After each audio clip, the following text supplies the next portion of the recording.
In this video, I want to share some of the challenges that come with RV life. I don't want to just always show you the cool animals and the pretty flowers and the fun hikes and the sights that we see. Just want to keep it real and some of the challenges.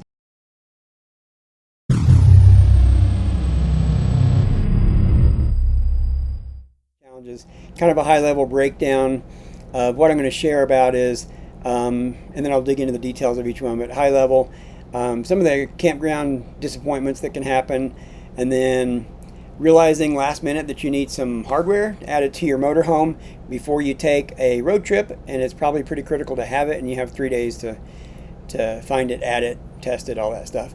The next one is when your plans every stop for the next 11 days are up in the air.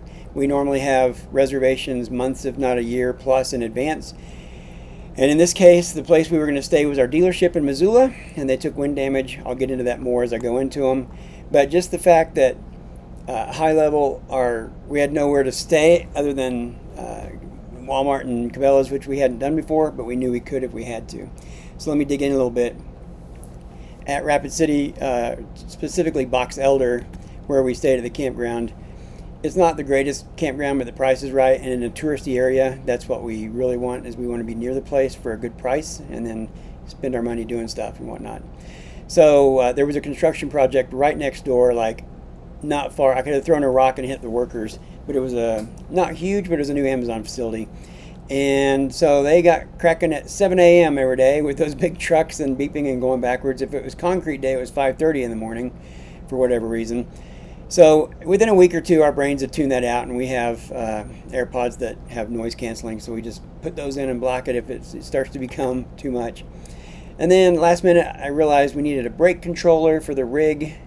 Some ignorance on my part, but on normal flat surface driving, the rig is big enough to handle that trailer without the extra assistance. But going into the mountains, true mountains of Wyoming and Montana, figured, I better get that thing on there. So I knew nothing about them, had to research, learn, get one ordered, paid for next day shipping. It didn't show up.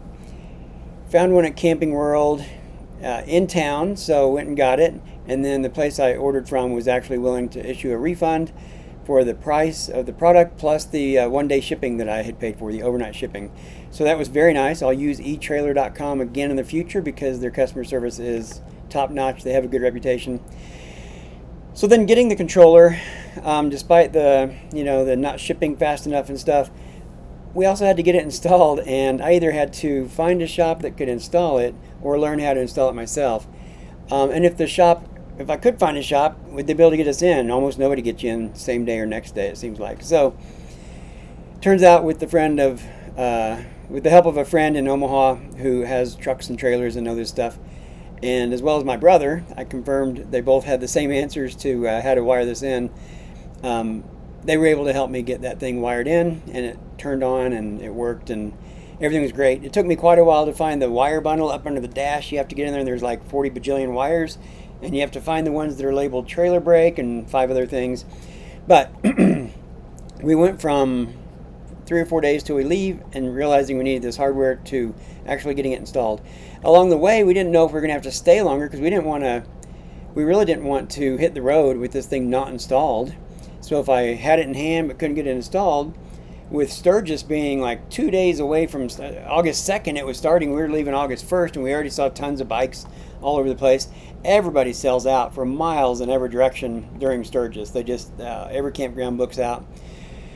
But I asked the office, and they said they could extend our stay. So there was a piece of good news, is if we had to stay, we could stay in that spot. So it turns out we got the work done. We were able to leave. And then we got on the way to Cody, Wyoming, to see some friends and relatives. We really had planned to stay at the Walmart in the parking lot because everything is booked. It's so close to Yellowstone. It's the busy season. It was either booked or it was $1 billion a night, and they didn't have room for us, or we'd have to disconnect the trailer, and we're just here for 3 nights. Anyway, called the Walmart, and sure enough, they're like, yeah, you can stay as long as you want.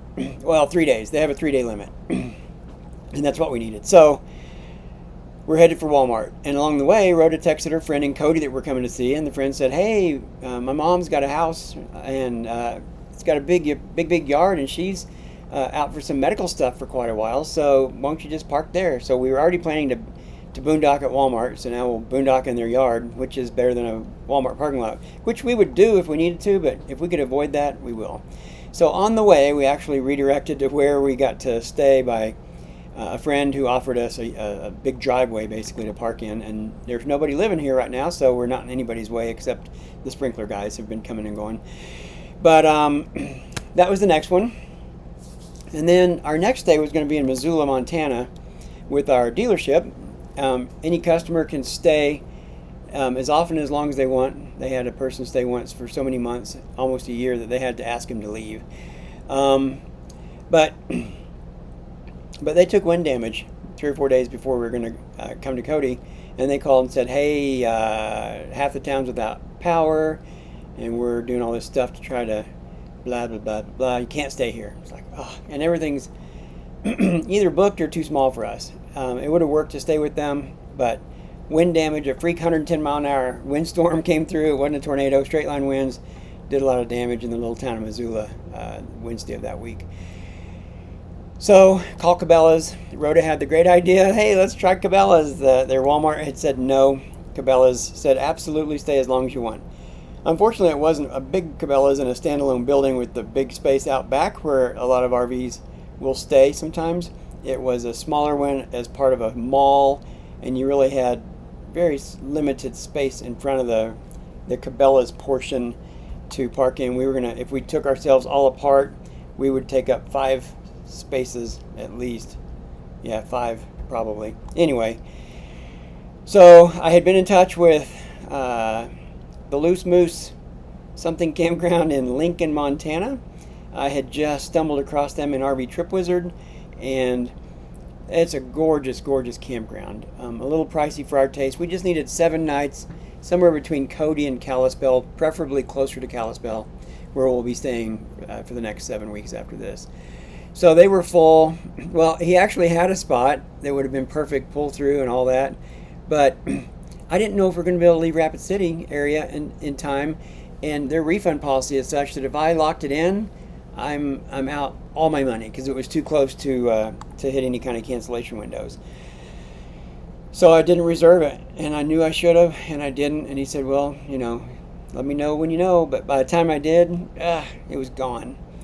So I said, yes, please keep us in mind if something else comes open, but I got to start calling around and find something else. And really couldn't find anything. Everybody's just booked up.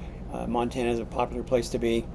So we're going to do the Cabela's, and we had looked at the satellite view and knew the best way we could park, and hopefully they were friendly about the size of all of our mess. We were going to make a mess, but the size of our rig and everything we have is just a big deal. But while we were driving at one of the fuel stops, I checked email, and it's actually, I've been saying it wrong, it's the Lost Moose Meadows campground. Lost Moose Meadows. And they had a spot. It's a back end. We'd have to put the trailer in storage. We're like, that's okay. I mean, if you go to their website, the view at this place is phenomenal. We've never stayed at such a beautiful location. And it's not terrible. I mean, it's going to be $300 for a week, and we like, $500, $600, $700 for a month.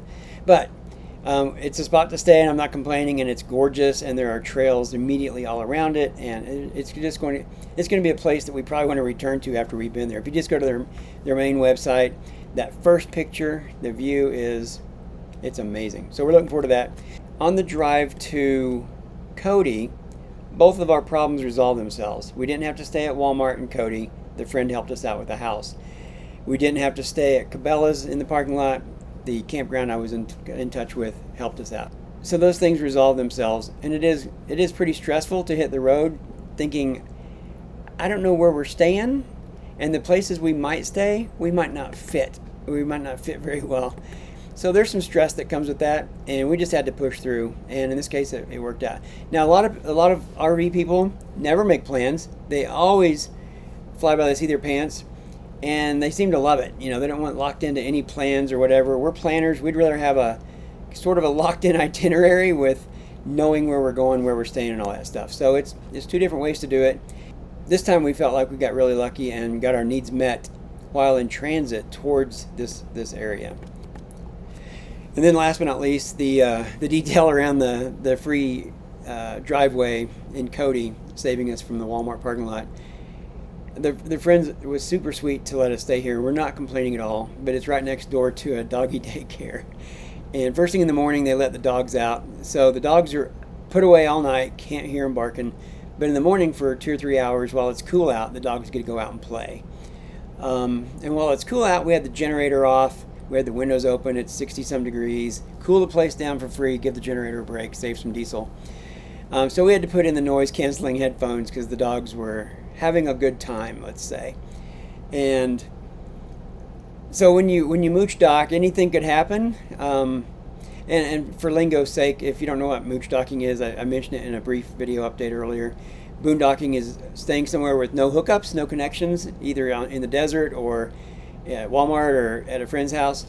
But when you're boondocking at someone's place of residence or whatever, it's typically called mooch docking. You're kind of mooching off of them. And again, we didn't plug in any water, sewer, or electricity. We're just relying on our generator to keep us out of the 96-degree heat outside. So anyway, just wanted to share some of the challenges and the stress that we carried for several days and getting to this next step. Thanks for watching.